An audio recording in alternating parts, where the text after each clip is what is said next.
Selamat pagi Bapak Ibu, perkenalkan nama saya Vincent Riyadi Putra dengan dosen pembimbing Paroki Adiguna. Pada kesempatan kali ini izinkan saya mempresentasikan terkait hasil skripsi saya yang berjudul Optimalisasi Proses Produksi pada Perusahaan Manufaktur Plywood PT Tritunggal Laksana. Pertama, masuk ke bab pendahuluan. Saya akan menjelaskan terkait latar belakang mengapa saya mengambil topik penelitian ini. Yang pertama, industri plywood Indonesia udah sangat kompetitif. Terdapat 184 perusahaan dengan volume produksi 3,5 juta kubik. Dan PT TTL ini menghadapi tantangan dalam meningkatkan kinerja operasionalnya. Bisa dilihat dari adanya gap produksi pada tahun 2025. Oleh karena itu, saya menggunakan pendekatan solusi yang pertama Lean Manufacturing, Value Stream Mapping, teori Kaizen, dan Five Whys. Rumusan masalahnya itu kinerja operasional proses produksi plywood PT Tritunggal Laksana masih belum optimal. Adanya indikasi inefisiensi dalam proses produksi, belum adanya standarisasi kerja yang kuat, dan dari sisi SDM-nya, yaitu penerapan SOP belum optimal, tingginya turnover karyawan, serta kompetensi dan motivasi kerja yang relatif rendah. Oleh karena itu, diperlukan pendekatan Lean Manufacturing dengan Value Stream Mapping dan Kaizen. Dan pertanyaan penelitiannya adalah bagaimana rancangan VSM dapat mengurangi defek dan meningkatkan efisiensi dalam mengoptimalisasikan proses produksi pada perusahaan manufaktur plywood PT Tritunggal Laksana. Dan yang kedua, bagaimana rancangan continuous improvement dengan teori Kaizen dapat meningkatkan kinerja produksi perusahaan manufaktur plywood PT Tritunggal Laksana. Masuk ke bab 2, landasan teori dan tinjauan pustaka. Teori yang saya gunakan yang pertama itu Lean Manufacturing, dan salah satu alat yang saya pakai adalah Value Stream Mapping. Yang nanti saya juga akan mengklasifikasi aktivitas proses produksi ke dalam 3 klasifikasi. Yang pertama ada value added, yaitu aktivitas yang mengubah bentuk atau fungsi produk dan bernilai bagi pelanggan. Ada non value added, yaitu aktivitas yang tidak memberikan nilai tambah dan merupakan pure waste. Dan necessary non-value added, yaitu aktivitas yang tidak bernilai tambah bagi pelanggan, namun masih diperlukan. Selanjutnya saya juga menggunakan Five Whys sebagai alat pendukung setelah waste berhasil diidentifikasi melalui VSM. Dan saya juga menggunakan continuous improvement teori Kaizen yang tidak hanya dipahami sebagai kegiatan perbaikan saat, tapi sebagai budaya kerja yang mendorong setiap bagian organisasi untuk terus mencari cara agar proses menjadi lebih baik, efisien, dan konsisten. Ini adalah 3 jurnal utama yang saya gunakan dalam penelitian saya, dan berdasarkan penelitian terdahulu, pendekatan Lean Manufacturing dan VSM terbukti efektif dalam mengidentifikasi waste, mengurangi lead time, dan meningkatkan efisiensi proses produksi di berbagai konteks industri manufaktur. Masuk ke bab 3. Desain penelitian yang saya gunakan di sini, jenis penelitiannya adalah kuantitatif deskriptif dengan pendekatan Lean Manufacturing dan Value Stream Mapping atau VSM. Dan variabel objek penelitiannya adalah proses produksi plywood 2,5 mm di PT Tritunggal Laksana atau PT TTL, dengan variabel penelitian terdiri atas efisiensi produksi yang diukur dengan cycle time, lead time, realisasi versus rencana produksi, dan kualitas produksi yang diidentifikasi melalui defect rate, dan yang terakhir ada waste produksi yang diukur dengan waiting time. Populasinya yaitu seluruh proses dan hasil produksi plywood 2,5 mm di PT TTL sepanjang tahun 2025, dan sampelnya adalah data periode September sampai Desember 2025 untuk data produksi dan defect rate, dan Januari sampai Desember 2025 untuk data realisasi versus rencananya. Instrumen dan pengumpulan datanya menggunakan studi dokumentasi, observasi langsung, dan wawancara individual depth interview dengan semi terstruktur. Dan teknik analisis data yang dilakukan secara sistematis itu melalui 7 tahapan. Yang pertama ada penjelasan proses produksi plywood, penyusunan current state VSM, analisis aktivitas VA, NVA, dan NNVA, analisis defect rate, dan realisasi versus target produksi, analisis akar masalah defect dengan metode 5 Whys, penyusunan feature future state VSM, dan penyusunan rekomendasi perbaikan berbasis Kaizen.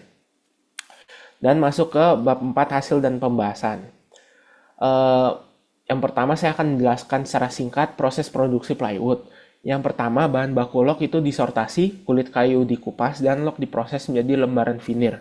Selanjutnya veneer dikeringkan lalu disortasi dan dikelompokkan sebelum masuk proses assembly atau penyatuan. Kemudian veneer dilapisi lem, disusun berlapis, dan dipres secara bertahap hingga menempel satu dengan yang lain. Dan yang terakhir, plywood disesuaikan dimensinya, dihaluskan permukaannya, diperiksa kualitasnya, dan kemudian dikemas. Dengan begitu, saya membuat current state VSM, yang dimana proses produksi plywood di PT TTL itu terdiri dari 12 tahapan produksi, mulai dari log-yard hingga packing. Dan poin pentingnya di sini adalah proses operasionalnya itu 3 shift per hari atau setara dengan 21 jam atau 75.600 detik dengan rata-rata produksinya 86 meter kubik per hari dan terdapat 2 titik inventory dengan total lead time 4,84 hari dan total value added time-nya 415.977 detik. Saya juga melakukan analisis VA, NVA, dan NVA-nya secara detail dapat dilihat di deskripsi saya, dan di sini saya tampilkan persentase VA, NVA, dan NVA-nya. Dan aktivitasnya didominasi oleh value added sebesar 99,43%, non-value added-nya sebesar 0,29% yang berasal dari aktivitas pemborosan seperti waiting forklift dan gangguan peralatan yang menghambat slow band roll yang rusak atau macet. Dan NNVA-nya sebesar 0,28%, merupakan aktivitas yang belum dapat dihilangkan, seperti penggantian palet, pengambilan sampah, dan pemindahan material. Namun perlu dicermati bahwa persentase yang tinggi ini tidak mencerminkan proses yang sudah optimal, karena sebagian besar pemborosan aktual yang terjadi justru tersembunyi atau hidden waste, seperti repair veneer, rework, dan reject produk. Oleh karena itu dibutuhkan analisis defect rate dan realisasi produksi terhadap target. Pada bagian pertama akan dilakukan analisis realisasi produksi terhadap rencana atau target produksi. Dan dari tabel di samping dapat disimpulkan bahwa total target produksi tahun 2025 itu sebesar 49.235 meter kubik, sedangkan realisasi produksinya hanya 36.770 meter kubik, atau setara dengan 74,7% dari tingkat pencapaian produksinya. Sehingga terdapat gap sekitar 25,3%. Dan realisasi produksi yang hanya mencapai 74,7% ini mengindikasikan adanya pemborosan dalam proses produksi. Oleh karena itu diperlukan analisis lebih lanjut terhadap faktor penyebabnya. Selanjutnya itu analisis defect dan repair produk plywood 2,5 mm.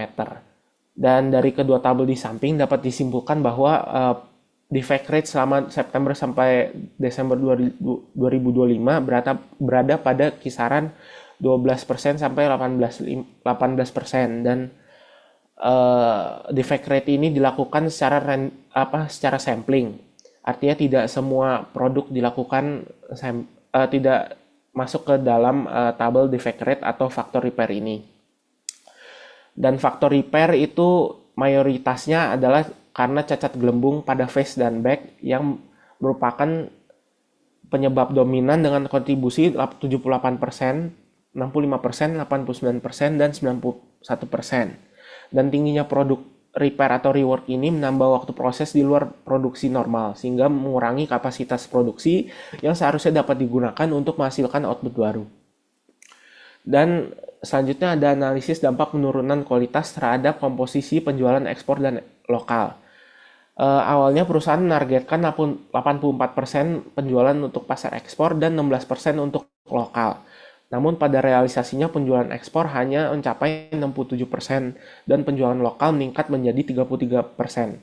Pergeseran komposisi penjualan ini menunjukkan bahwa sebagian produk mengalami penurunan kualitas akibat defect, sehingga tidak memenuhi standar ekspor dan dialihkan ke pasar lokal. Oleh karena itu, pengendalian defect menjadi penting untuk mempertahankan kualitas produk serta meningkatkan peluang penjualan ke pasar ekspor. Saya juga melakukan analisis penyebab defect dengan metode 5 Whys yang kemudian ditemukan identifikasi dengan 2 kategori akar penyebab utama, yaitu yang pertama yaitu rendahnya kompetensi karyawan baru, kepatuhan terhadap SOP yang belum konsisten, serta budaya kerja yang lebih berorientasi pada pencapaian target dibanding kepatuhan proses.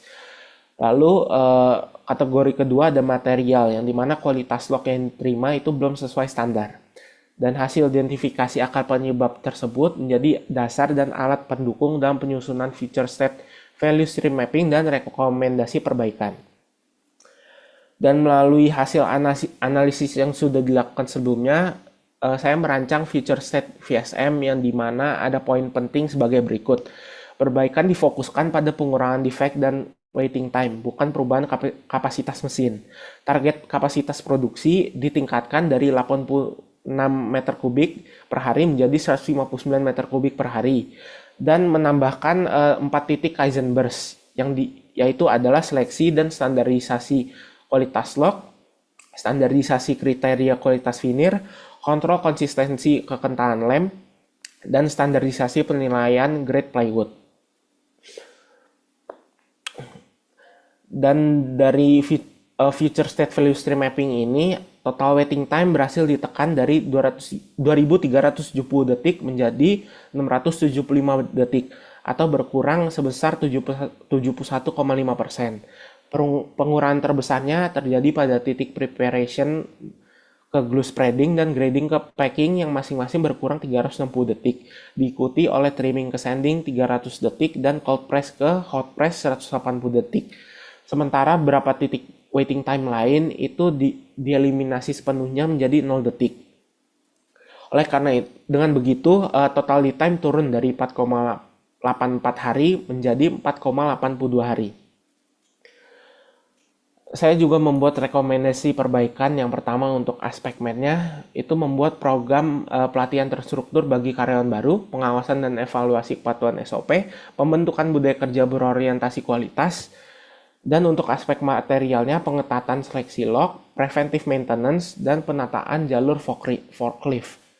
Dan terakhir masuk ke bab 5, kesimpulan dan saran.